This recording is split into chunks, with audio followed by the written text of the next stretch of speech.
Hello, it's me, Jack-a-Lopium. Welcome along. Hope you had yourselves a great Christmas, and this should come out in between Christmas and New Year's, so we've still got New Year's to look forward to. So, yep, get ready for that. So this is going to be Amazing Cultivation Simulator. What exactly is Amazing Cultivation Simulator? It's developed by GSQ Games and published by Gamera Games. They're a Chinese company. It's a sandbox colony sim. I think you'd be most familiar with things like Rimworld, Dwarf Fortress. It's a lot like that. You know, it's top-down kind of colony simulator like that. However, where it differs from things like Rimworld or Dwarf Fortress is that it's all to do with Chinese myths and legends, as well as Feng shui and spirituality and things like that. It sounds pretty complicated, and indeed it is. I'd say it's like the Dwarf Fortress of colony simulators, but I guess Dwarf Fortress is already the Dwarf Fortress of colony simulators. Let's go into look at my base. I'm up to day 13. This has been about 6.5 hours worth of play. I would have loved to have played even further to show you more of the gameplay loop, because there are so many systems and it is all drip fed to the player. I've seen a tiny amount of the system, so this is what the game looks like. As you can see, pretty familiar to you. It is a top-down colony simulator. So here are some bedrooms that I'm building. You get to chop wood, chop down trees, things like that. You get to harvest herbs, things like that, and then you take it into your kitchen, cook the food, and things like that. We have this many of your, let's call them colonists. They are, what do they call them? They are disciples, I guess. Look at that, we need over 300 timber. So yeah, these are our 6 colonists. Let's use the parlance of Rimworld. Zhenfanru is somebody who's just joined me. They literally joined like this morning. It's coming up to midday in day 13, so Zhenfanru literally joined me this morning in the game. And this is what we've constructed so far. We've constructed all of these rooms. These 3 rooms here are all going to be turned into kind of communal rooms, things like that, like a dining area, which you might be familiar with from Dwarf Fortress. You do have to spend an inordinate amount of time building your dining room. Let's look at one of our colonists. Let's look at Jiao Yi. He is one of my guys from the start. He is up there. He's a human. Humans are one kind of colonist, and there is let's call him a second type of colonist. So J.R. Hartley is one of these types of colonists, and they're not actually human. They are yokai. So let's see what he looks like. There you go. He's like a chicken yokai. So I would have started. I didn't actually start with this guy, J.R. Hartley. You've probably seen this on numerous other let's play videos. They all start this like this, but I wanted to jump in slightly further into the game. But I want to show you very, very quickly how the generation of colonists works. So there you go. You always start off with like a boar yokai. It used to be a snake yokai. Some of the older videos show a snake yokai. There you go. A turtle yokai and a human there. They all share the same stats really. However, the yokai do have set of kind of you know, species type traits or race traits. You can also use the reincarnator to get yourself a fourth colonist, and I would recommend always doing this. Summon a special character by entering a predetermined name and gender. They're unusually powerful characters, but you can't change their name and background. And so this is all based on on the name that you type in. My name is actually pretty bad. Let's call myself Jack-a-Lopium. I'm going to be a rabbit yokai. I'm going to be a male. Hey, that's not too bad. Usually, I think they might have fixed that actually. I think they fixed that in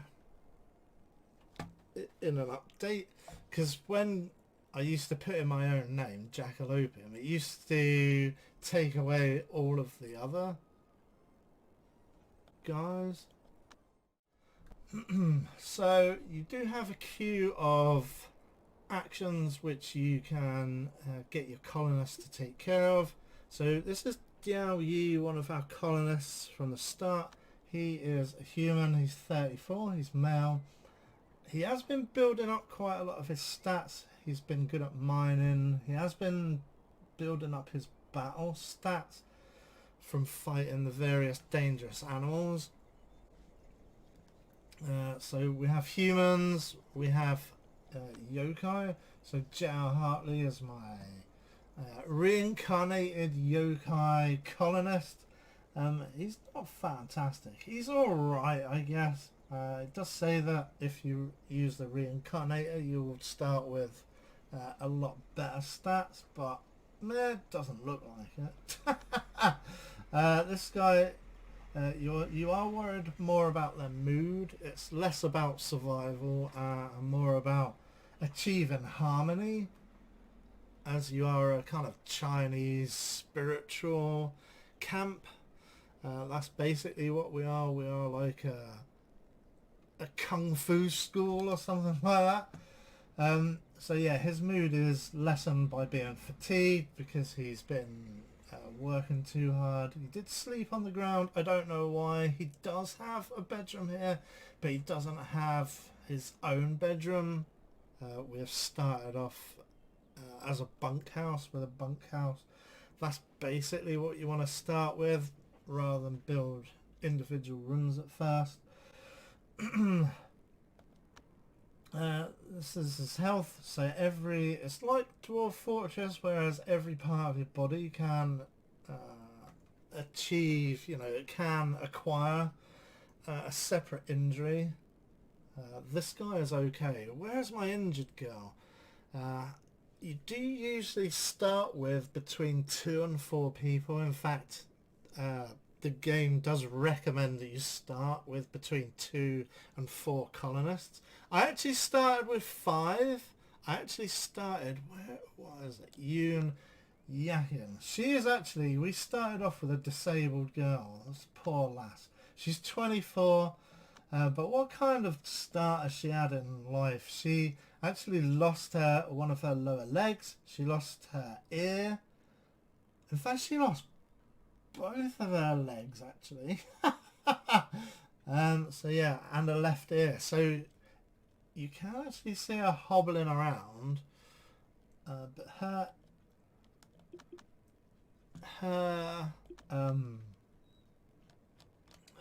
mobility has been severely curtailed, so she often just kind of goes to sleep in the base, or she doesn't do very much. We're kind of looking after a disabled lady, which is an extra layer of difficulty, I guess, and they do recommend that you don't take on any extra levels of difficulty, but I decided to. Why not?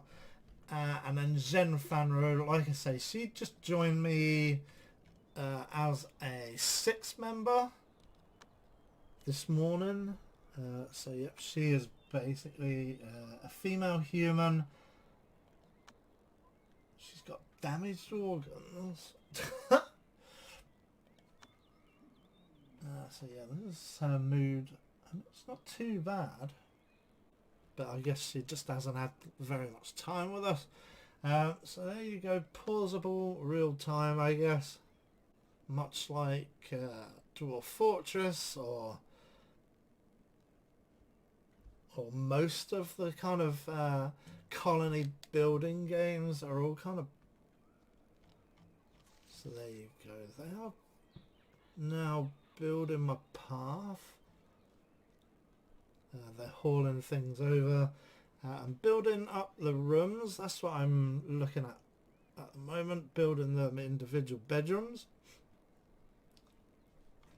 So that's laying down the floor. Laying down the furniture. And every room basically. There's that disabled lady. Look how slow she moves. But hey, it's important not to ignore the disabled amongst society. It is, you know, it's a bit more difficult, but it's more challenging to look after, you know, the disabled in society. So it can be rewarding as well. I mean, she's already got, where is it? She's made a friend already with Faye Panlan. They're friends, so... So yeah, Faye Panlan is friends with Yuan Yakin. So yeah, we also have to train ourselves into enlightenment. And we do that by visiting a training spot. We've got a few of these dotted around the base. I'm trying to put 2 in every bedroom just in case we have to double up people in a bedroom eventually if they pair off. I don't know if that's gonna happen because I don't know whether Chinese religious people like monks and such like have to live with a vow of celibacy. I've no idea. So and look, she's passed out, she's fallen asleep, she can't work very much, she's not very productive. And we're basically, she's an extra mouth to feed, but like I say, it's just an added layer of challenge, but it's very rewarding. Also, something that let's see if we can find out when I have put a couple of hours extra of training into their work schedule, so you would come in and look at their kind of what is it they call it? Dwarf Doctor? Is that what they call it in Dwarf Fortress? So your kind of work plan. So we would look at Yuan Yakin, who is the disabled lady. She's basically... everyone's on as a firefighter. She's also a healer. And she is a hauler. Also, I might get her to do like a particular kind of base-bound activity once things have settled down a little bit. I did have one of these turned on for her. It's just getting her to be a kind of productive member of society, but she doesn't have to be working too hard. We'll just look after our disabled, you know. The work schedule. I did actually put in 2 extra hours of training in the evening before they go to bed. So we'll get over to... I think they should be going to eat around now. I don't have a... Oh, where's he going? Yeah, they mined all of that out previously. So as you might figure, you know, mining leads to resources, mining, chopping, and farmlands. So we've got a bunch of farms up here. These are going to be extended eventually.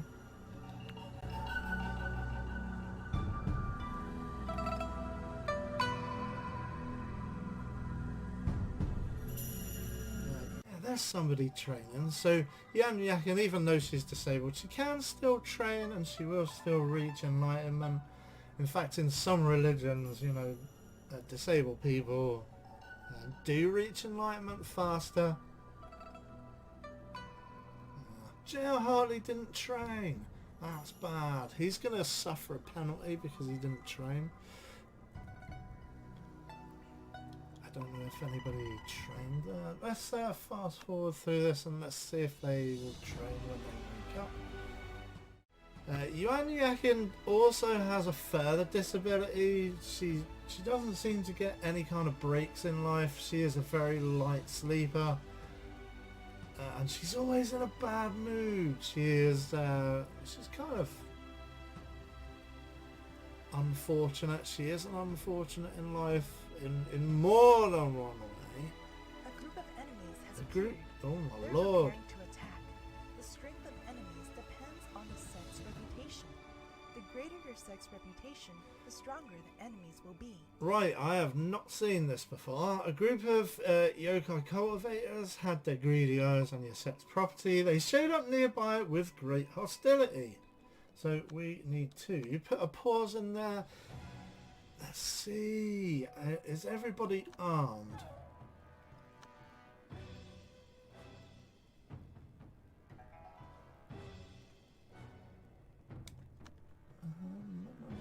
Yep, she's got a weapon.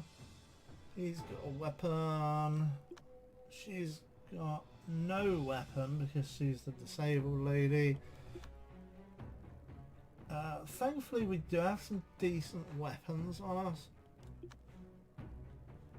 But yeah, this is the first enemy encounter I've seen. Where are they coming in as well? And how many exactly are there? Where is it? Enemy showed up.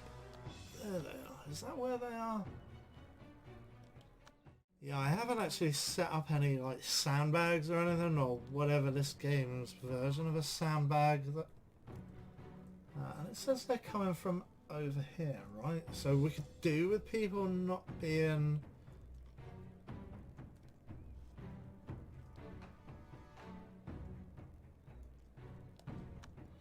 Send everybody over here, just so that they can gather in the square here. Look, they're all training. I mean, they're in the kind of right area. I just don't want people wandering out to get killed on their own.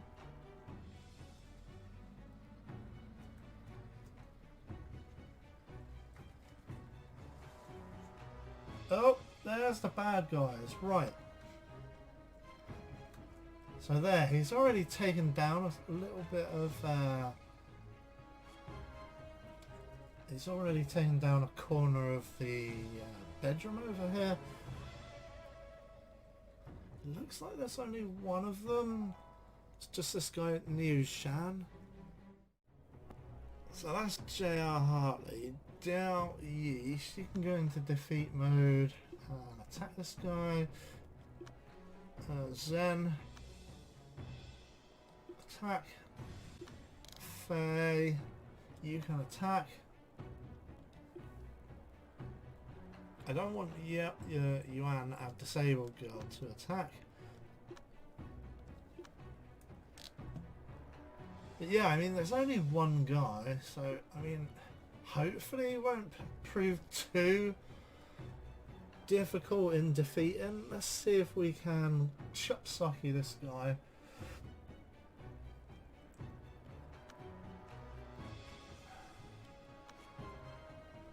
Okay, there we go.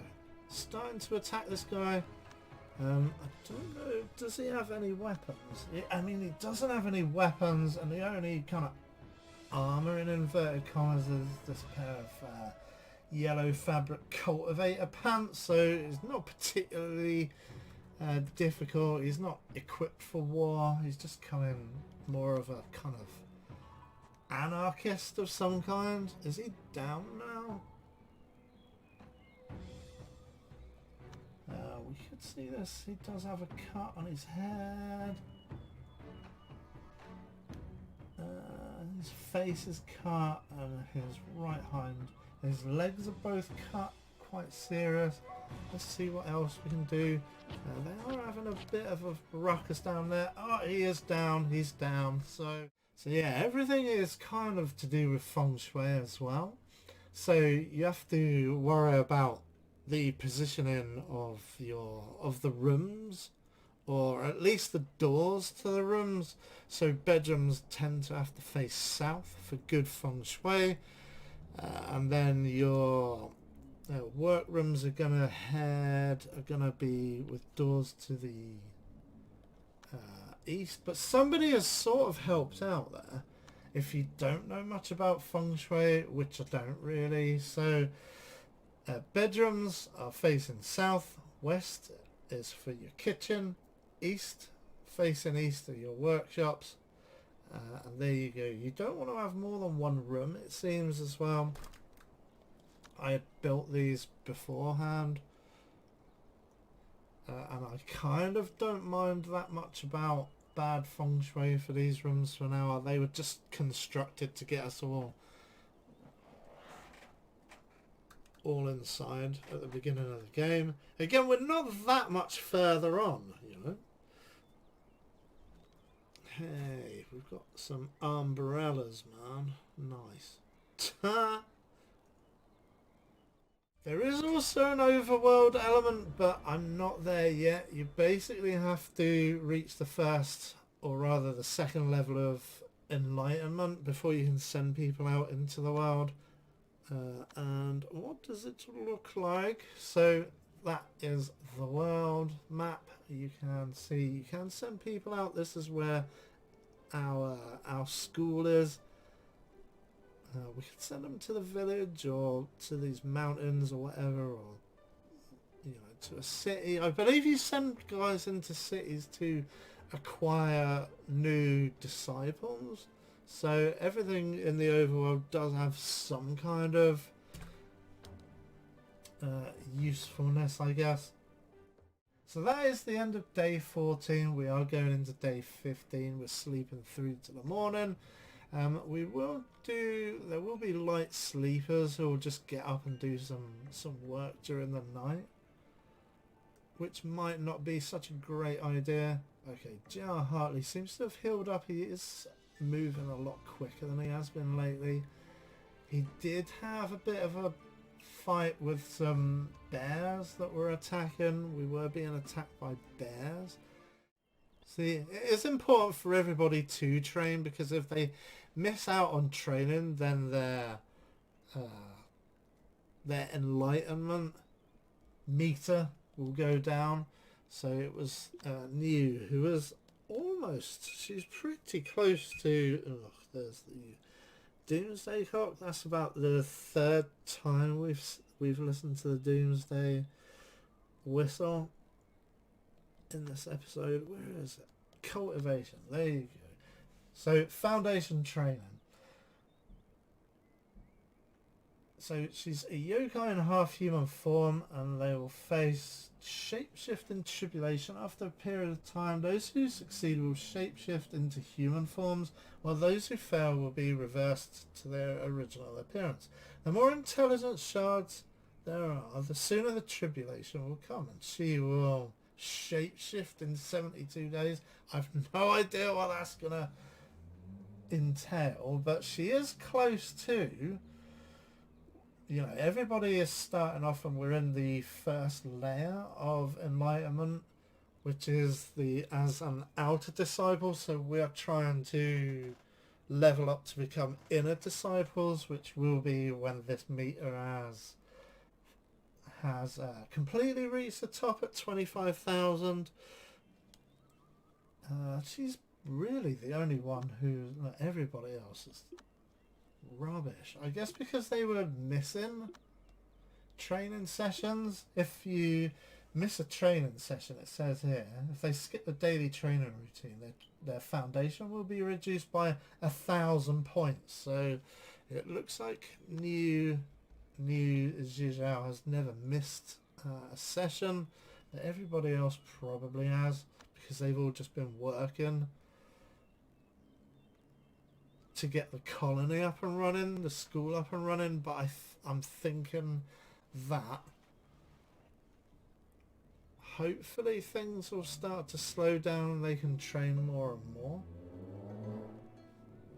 And we can only send people out when they reach the next level of enlightenment. So Niu Zizhu is probably going to be the first and only person who can be sent outside the school for any length of time.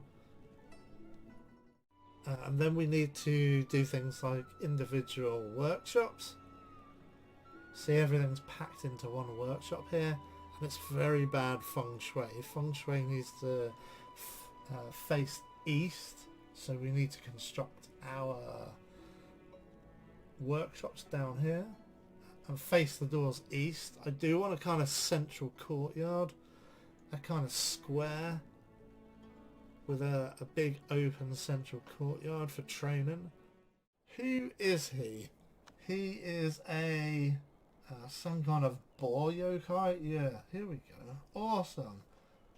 He's got great stats as well. He's really good at the fighting. He's a good builder. I mean, we do want to accept everybody that comes across to us, so there you go. You just accept that. And here's the second guy that's joined our merry band. So now we've got 7 lads who have joined our kung fu school. I think we're going to put a cut in there and bring this episode, the first episode of Amazing Cultivation Simulator, to a close. And let me know if you want to see more. I would like to play some more just because I want to see what's going on as we get further into the game. I want to see us move into being able to explore the overworld and to reach enlightenment to a certain level. So yeah, thanks for watching. Please do leave a like, comment and subscribe if you want to see more Amazing Cultivation Simulator. And let me know what you think. So yeah, bye for now.